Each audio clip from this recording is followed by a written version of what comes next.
All right, so here we are live from DCENTRAL, Miami, and you guys have finally get a chance to see us out of studio. It's going to be a fun time here today. First day of the event, and we're covering this. We'll have a ton of interviews, and really the concept here, as you guys know, here on TechPath, is to cover a lot of what's happening in the industry. Obviously on Metaverse Insider, you guys get a chance to see us in studio and all that. We thought let's go in deep, dive into what's really happening with boots on the ground. And with me today, I've got Steve Wall from Sweet. So good to have you on the show. Thanks for having me. All right, Steve, let's get into a little bit about Sweet. First of all, let's talk about the marketplace and tell me what you guys are trying to do with that. Well, we're a digital collectibles platform and marketplace where you'll see a lot of the world's top brands, top sports teams of all levels, top entertainment groups, on a spectrum of dipping their toes in towards fully diving into the Web 2 to Web 3 bridge and onboarding folks into the blockchain. You guys have done a good job. I was looking at your website, and I look at this. You've got McLaren on the front end. We'll show you guys a little bit about that. You've got Care Bears on here. You've got the Knicks on here. I mean, a lot Build-A-Bear. Build-A-Bear, sorry. Care Bear. You look at a lot of these major brands. I have a 5-year-old, so we get into a lot of these. I have a 4.5-year-old, so we're there. You're in the same place. This morning I was playing Make Believe at the kitchen table. But the point is you guys have been able to really kind of connect with a lot of major brands. Yep. And when you look at marketplaces, especially the one you guys have today, and the number of new brands that are coming into the space, what is one of the first, say, challenges that you run into in talking with a McLaren, talking with a Build-A-Bear, someone that's really recognized and saying, hey, I don't want to hurt my brand here, but at the same time, I don't want to lose an opportunity. What do you guys say to that? Well, luckily at Sweet, we have a really amazing frictionless onboarding technology to lean on, and we take a really agnostic approach to things that are confusing to folks, right, like chains or payment ramps or distribution or anything like that.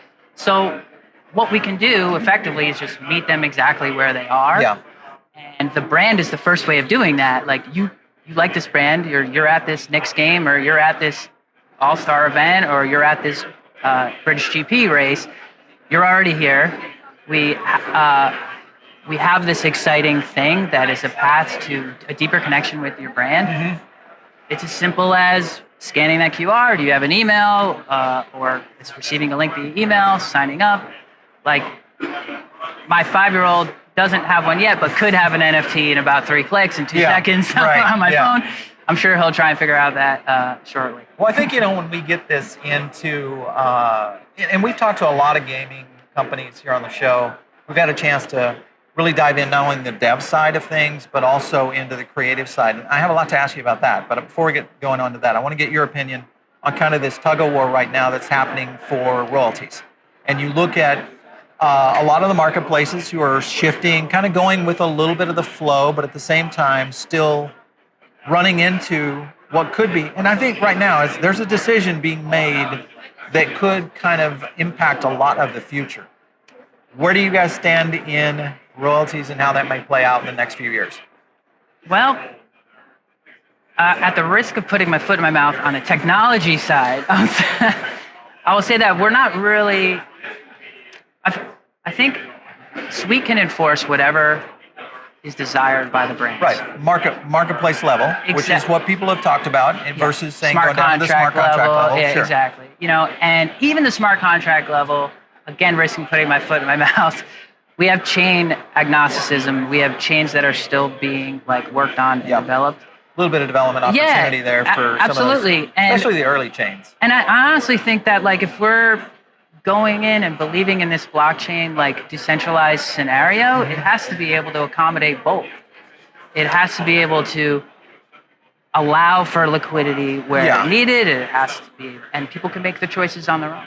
Well, I think you hit on something, is the ability, because of the blockchain in general, some flexibility, but at the same time, obviously the non-fungible aspect of that is still highly, sought after in the essence of both the brands, but also the creator side of things, because the creators obviously see this in a little different light.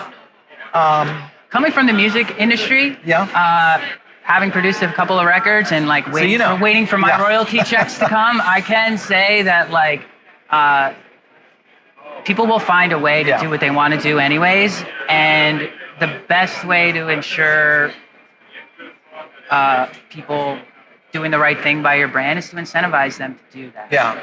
Certain things can, of course, be enforced technologically. But well, and I think the cool part of that is because of the indie nature that the industry has right now versus what we see in mainstream pop culture, entertainment, etc.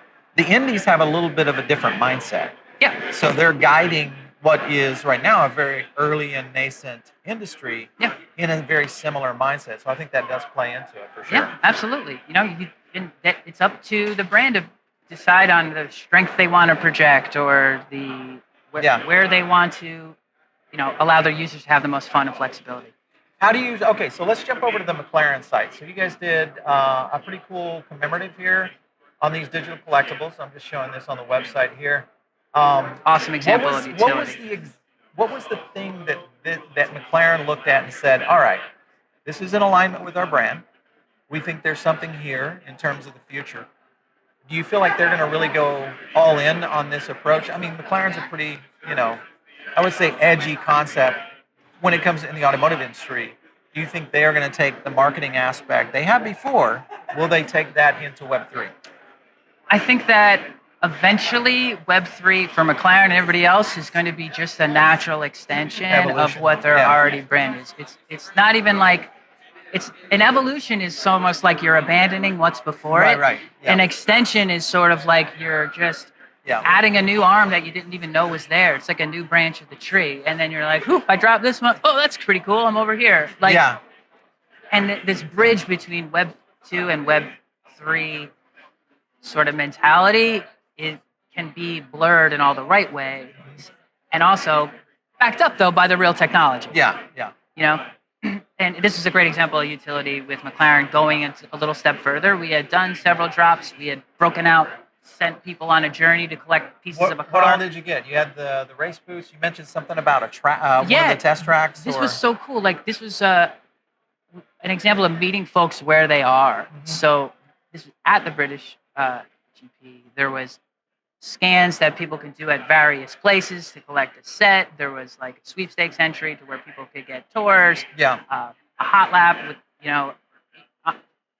incredible stuff that the brands are actually doing anyways. Uh-huh. So a lot of times the conversations are like, hey, what do you guys have like sitting around, lying around? Like I remember with the Cavs, we have these cool like courtside seats, like real ones. We're kind of maybe we can help some people out. Like and they're perfect for NFTs and the digital collectible people's lives. Nature of it. For sure. It blows their mind.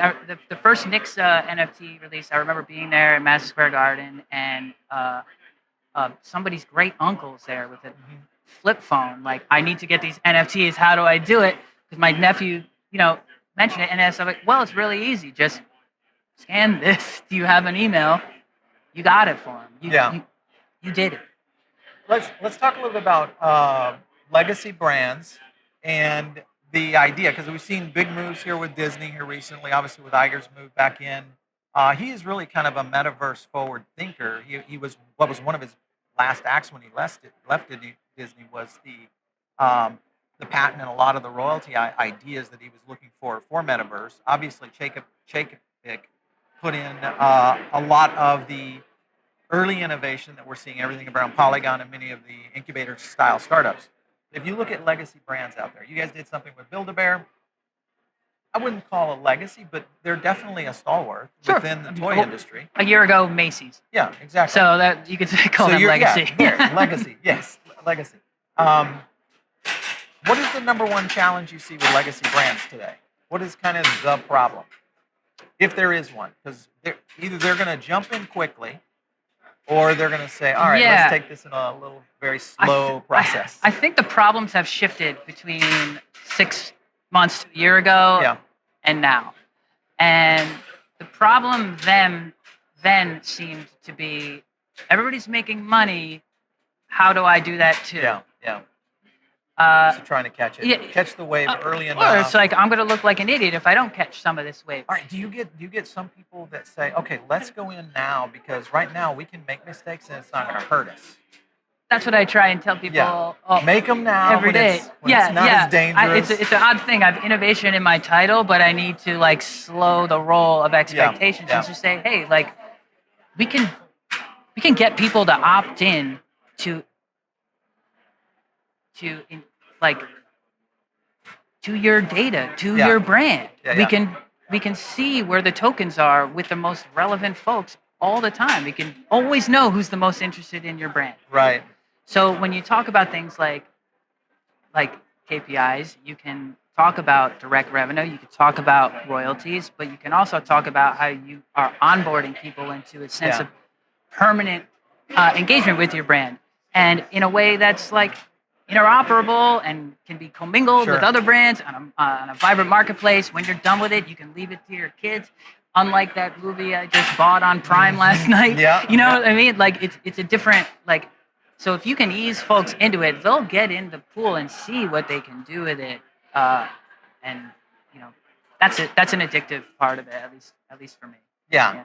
Well, I think the key here is as we start to see brands really kind of make this leap going to the next level, the interesting transition between Web 2, Web 3, what we'll see in the NFT side is, you brought it up in the pre-show, is we don't even know what we don't know yet because the advancement is happening so fast within NFTs and in general, I think within the Web3 stack, that a lot of these cool, you look at the artifact and their rollout with Dash Swoosh just here recently, perfect example. I was blown away first time I saw it. I thought, wow, this is done in a year. Imagine what this is going to look like in 3 with someone like Nike at the helm. Where do you see that happening in terms of the future opportunity, say 3 years from now in the NFT and the Web3 space? Just how big are we talking? Because many people have been pointing at it like, hey, it's $1 billion, it's a $2 billion, or it's a $1 trillion market. Yeah. Where do you guys see this when you really look at the addressable market? I think of it as in a couple of years as being almost the first point of contact to check before you engage with any brand. Yeah. Like, do I have an NFT of them? Exactly. Yeah. It's almost the calling card. Does anybody I know have an NFT? Can I buy one? Can I? Do you know what I mean? Like, I do that now. I'm like, oh, is this token? Do I know some? Can I just buy one off the market? Like, I took a course in the Metaverse, and I missed the registration day, just like I did in college, and I just bought one off the secondary market for $10. It's very easy to do, and like Sweet really does it have a way of letting you know, like, you're not too late. This we can Web 2, flip it over to Web 3, invisible.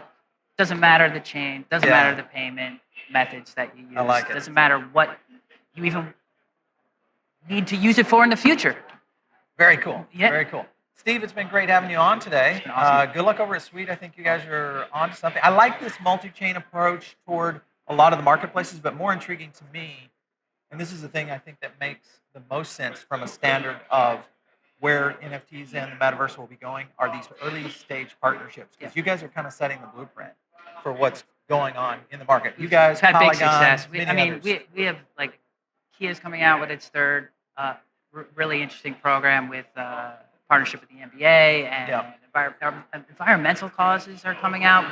Joel Sartor, like, he just teased. He's a conservation photographer. He just teased his, like, talk about utility. He's using the utility of the chain as a forever internet to keep the legacy of these species images going forever. Just flipping things on its head. I like it. It's a really, really exciting time. I'm just happy to be part of it. Very cool. Yeah. Hey, listen, it's been good having you. Thank you so much for stopping in. Good luck here at DCENTRAL. It's going to be a fun one.